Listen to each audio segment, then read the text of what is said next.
The world of rock and heavy metal is draped in sorrow, as the legendary Ozzy Osbourne has passed away at the age of 76. Known as the Prince of Darkness, Osbourne was more than just a rock star. He was a cultural icon, a pioneer of heavy metal music, and a symbol of rebellion, resilience, and raw emotion. His death marks the end of an era, leaving a void that can never truly be filled. Born John Michael Osbourne in Birmingham, England in 1948, Ozzy rose to fame in the early 1970s as the frontman of Black Sabbath, a band credited with creating and defining the genre of heavy metal. With his haunting vocals, theatrical presence, and dark, innovative lyrics, Osbourne helped forge a sound that would inspire generations of musicians and redefine the landscape of rock music.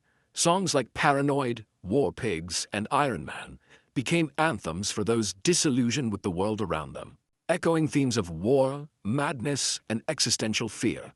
Ozzy's departure from Black Sabbath in 1979 didn't end his influence, it expanded it. His solo career was equally, if not more, impactful. With hits like Crazy Train, Mr. Crowley, and No More Tears, Ozzy cemented himself as a solo powerhouse. His collaboration with virtuoso guitarist Randy Rhoads produced some of the most iconic metal songs in history. The tragic loss of Rhoads in 1982 was a defining moment in Ozzy's life, yet he persevered, showing an astonishing ability to endure personal and professional hardships. Beyond the music, Ozzy's personality captivated the world. Wild, unpredictable, and often controversial, he embodied the excesses of rock and roll, but also revealed moments of vulnerability that made him deeply human. His candidness about his battles with addiction, mental health, and his diagnosis with Parkinson's disease earned him admiration and empathy from fans around the globe. In later years, through reality television and candid interviews, the world got to know the man behind the myth. A devoted father, a loving husband to Sharon, and a survivor. Ozzy's death is not just the passing of a man, but the silencing of a voice that spoke to the pain, chaos, and passion of life itself. His legacy, however, is immortal. Generations of musicians, from Metallica and Slipknot to Ghost and beyond, owe a debt to Ozzy. His impact transcended music, influencing fashion, pop culture, and even television. Tributes have poured in from across the world. Fellow musicians, fans, and celebrities have expressed their heartbreak, recalling Ozzy as both a titan of music and a surprisingly gentle soul. Sharon Osbourne, his wife and life partner of more than 4 decades, issued a touching statement. "The world has lost a legend, but I've lost the love of my life. He was chaos and calm, fire and peace. I will miss his laugh, his voice, his strength, and his softness. There will never be another Ozzy." As the world mourns, fans are lighting candles, playing his music loud, and wearing their black in tribute. Memorials have sprung up in Birmingham and Los Angeles, cities that shaped and were shaped by Ozzy's legacy. There is talk of a global tribute concert, one final celebration for the Prince of Darkness. In the end, Ozzy Osbourne was more than a musician. He was a movement. He lived fiercely, sang defiantly, and inspired endlessly. Though he may be gone, his voice will echo through speakers, concert halls, and hearts forever. Rest in peace, Ozzy. You were truly one of a kind. In the final years of Ozzy Osbourne's life, the Prince of Darkness seemed to walk a fine line between vulnerability and legacy.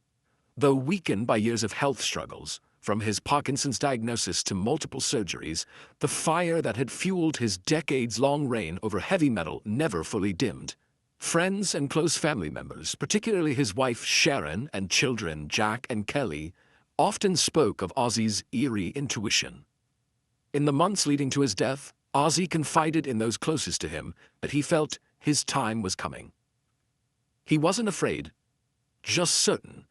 That final premonition hung over what would ultimately become his last performance, a farewell concert in his beloved hometown of Birmingham. The show, originally billed as a surprise reunion appearance at the Commonwealth Games closing ceremony, turned into something much deeper. The moment Ozzy stepped on stage, backed by Tony Iommi and the haunting guitar riff of Paranoid, the crowd erupted into a mix of cheers and tears. It wasn't just another gig. It was a goodbye. Fans came from all over the world to witness the legend take the stage one last time. Despite his frail frame and a body that had endured more than its share of pain, Ozzy sang with clarity and emotion. His voice cracked in places, but that only made the moment more human. more real. His signature snarl softened as he looked out into the crowd, his eyes shimmering with gratitude and something more poignant, acceptance. Ozzy's farewell performance wasn't about perfection. It was about closure. The boy from Aston who once worked in a factory had come full circle. He had conquered the world with Black Sabbath, redefined the boundaries of music as a solo artist, and lived a life so wild it often bordered on myth. And now in Birmingham, surrounded by the people who knew his roots and respected his journey, he said goodbye in the only way he knew how, through music. After the final notes rang out and the stage lights dimmed, Ozzy raised his hands one last time. He didn't speak much. He didn't need to. His silence was powerful, a final nod to a lifetime of chaos, creativity, and resilience. For fans who had followed his every step, from Iron Man to No More Tears, this farewell was more than just a performance. It was a passing of an era. And for Ozzy, it was a moment of peace. A final bow from a man who had given everything to his art and left nothing behind but legend. In the weeks leading up to his passing, Ozzy Osbourne grew increasingly introspective. Though his voice rarely wavered and his wit remained as sharp as ever, those closest to him noticed a gentler, more nostalgic tone in his conversations, especially when he spoke of Tony Iommi, the man who had stood beside him since the earliest days of Black Sabbath. Their friendship, forged in the haze of smoke-filled rehearsal rooms and through decades of turbulent fame, had withstood creative tensions, personal demons, and the weight of musical history. In many ways, Tony was more than a bandmate. He was Ozzy's brother-in-arms.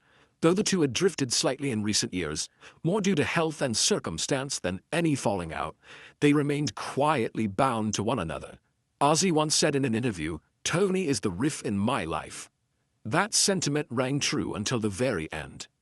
In what would become their final face-to-face meeting, Tony visited Ozzy at his home in the English countryside, only a month before his passing. The encounter was filled with unspoken understanding. There were no grand declarations, no overt goodbyes, just an exchange of long, knowing glances, a few chuckles about the old days, and a quiet clink of tea mugs that echoed louder than any farewell. Ozzy, too frail to jam but still musically alive, played Tony a rough demo of a new song he had been working on, his voice barely above a whisper. Tony didn't say much. He just nodded, eyes misty, and patted Ozzy on the shoulder. "Still got it," he said. Ozzy never mentioned death directly, but he talked a lot about beginnings, about their first gigs, about the magic they'd conjured in dimly lit studios. He asked Tony if he remembered the rain the night they wrote Black Sabbath. Tony did. He remembered everything. After that visit, Tony told close friends that he had a feeling it might be the last time. And when the news broke of Ozzy's death, the guitarist, usually stoic, was visibly shaken. In a short but heartfelt statement, Iommi wrote, "The world has lost a legend. I have lost a brother. Ozzy wasn't just the voice of Black Sabbath, he was its soul, and he always will be." There would be no public spectacle of grief between them, no need for eulogies filled with pomp. Their connection had always gone deeper than that. In the silence between notes, in the weight of every riff they ever played together, the bond endures. It was a silent farewell, but one louder than words. The story of Ozzy Osbourne and Tony Iommi is not just one of musical collaboration. It is a profound narrative of friendship, resilience, and destiny that defied the odds. Their journey began in the industrial heartland of Birmingham, England, where two working-class boys unknowingly embarked on a path that would redefine the world of rock music. Ozzy and Tony first crossed paths during their teenage years. Though they briefly attended the same school, their early interactions were distant. Tony once famously admitted to bullying Ozzy at school. But fate, as it often does, had different plans. A simple "Musicians Wanted" ad posted by Ozzy in a local music shop would reconnect them in a way that neither could have imagined. Tony, already an accomplished guitarist, was intrigued, and soon the two were jamming together in what would become the earliest incarnation of Black Sabbath. Their creative chemistry was immediate and electric. Tony's dark, crushing riffs blended seamlessly with Ozzy's eerie, haunting vocals. It was a sound the world had never heard before. With Geezer Butler and Bill Ward completing the lineup, Black Sabbath was born, and with it the foundation of heavy metal as a genre. Beyond the music, what truly cemented their legacy was the unspoken understanding between Ozzy and Tony.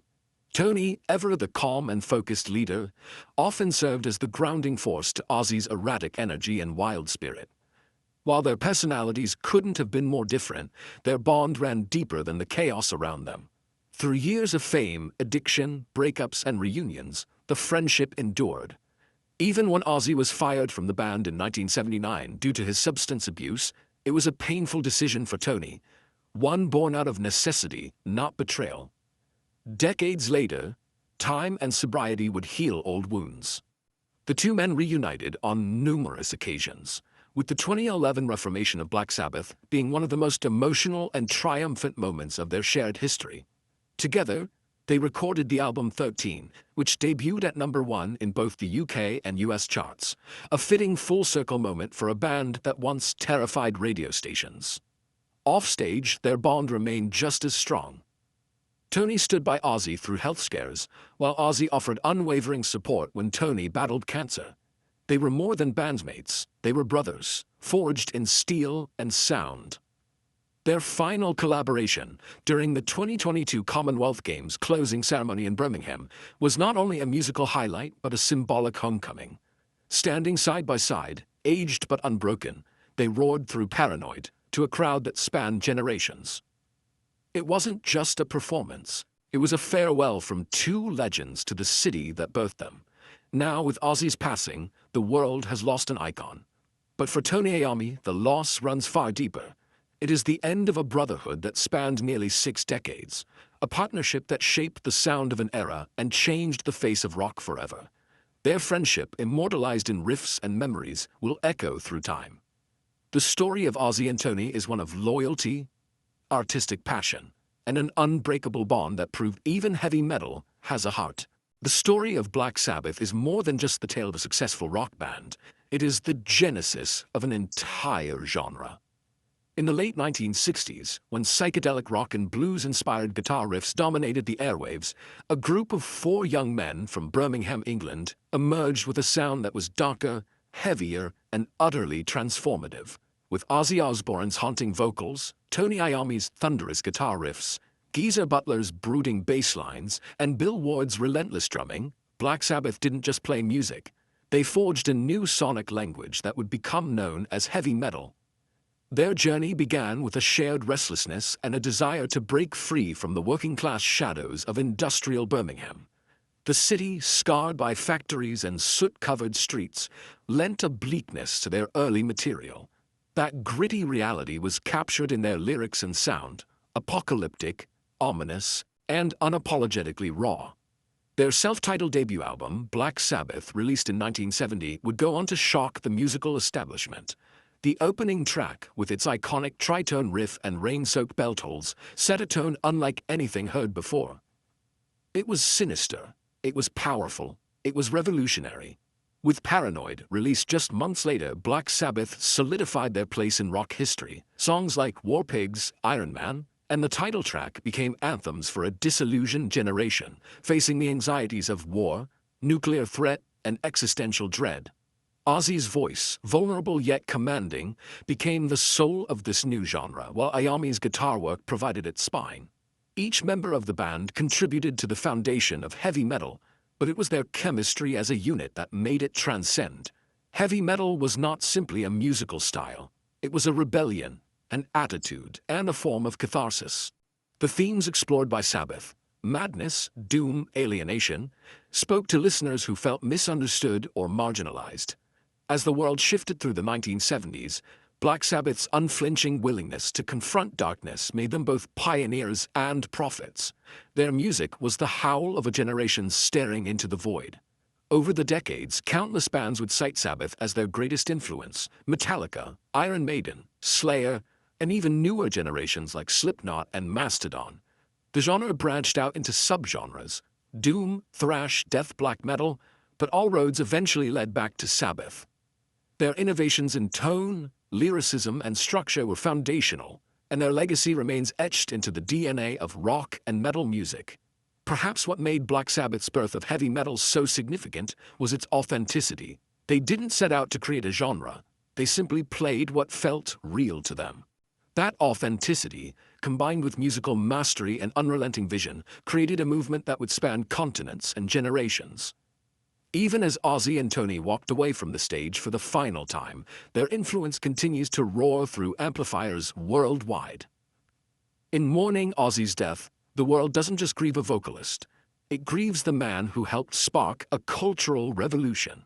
Through Black Sabbath, he and his bandmates gave the world heavy metal, a genre that embraces darkness not as something to be feared, but as something to be understood, challenged, and even celebrated. Following his departure from Black Sabbath in 1979, a decision partly rooted in his increasing struggles with substance abuse and personal demons, many doubted whether Ozzy Osbourne would survive, let alone thrive. Yet what followed was one of the most unlikely and triumphant rebirths in rock history. Separated from the band that had shaped his identity and musical legacy, Ozzy stood at a crossroads. Instead of fading into obscurity, he harnessed the chaos and pain of separation into raw creative energy, emerging as an iconic solo artist who would redefine heavy metal once again. The foundation of this solo ascent was laid with the formation of the Blizzard of Oz, a band that would catapult him back into the spotlight. Crucial to this rebirth was his creative partnership with a young guitar virtuoso named Randy Rhoads. Rhoads' classically influenced precision and flair blended seamlessly with Ozzy's haunting vocals and theatrical presence. Their debut album, Blizzard of Oz, 1980, wasn't just a commercial success, it was a cultural phenomenon. Tracks like Crazy Train and Mr. Crowley became anthems of rebellion and individuality, earning Ozzy legions of new fans and proving his continued relevance in the ever-evolving music scene. However, tragedy struck in 1982 when Randy Rhoads was killed in a plane crash. The loss devastated Ozzy, both personally and professionally. For a time, he withdrew into despair, unsure if he could continue without his musical soulmate. But true to his defiant spirit, Ozzy pressed on. His resilience was tested repeatedly throughout the decades, through lawsuits, health crises, and the ever-present specter of addiction. But his determination to create never faltered. Throughout the 1980s and 1990s, Ozzy released a string of successful albums that solidified his place in rock history, including Diary of a Madman, Bark at the Moon, and No More Tears. These records showcase not only his enduring charisma, but also his ability to adapt and evolve without compromising his dark, rebellious essence. Songs like Mama, I'm Coming Home revealed a softer, introspective side, while still maintaining the dramatic intensity fans had come to expect. Outside of the studio, Ozzy also transformed into a cultural icon, especially with the launch of the Osbournes reality TV show in the early 2000s.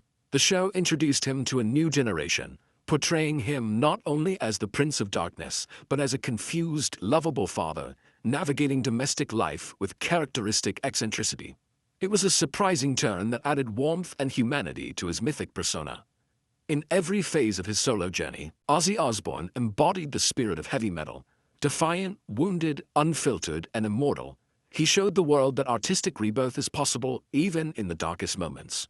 Through every comeback, he didn't just reclaim his throne, he rebuilt it, reshaped it, and expanded its influence across generations and genres. His solo legacy, far from being a shadow of Black Sabbath, became a towering monument of its own, a testament to the enduring power of transformation, perseverance, and the untamable soul of a true rock legend. As the final chapter of Ozzy Osbourne's extraordinary life drew near, there was a poetic sense of symmetry in the way it ended, not with fanfare or bombast, but with a quiet and profound return to where it all began.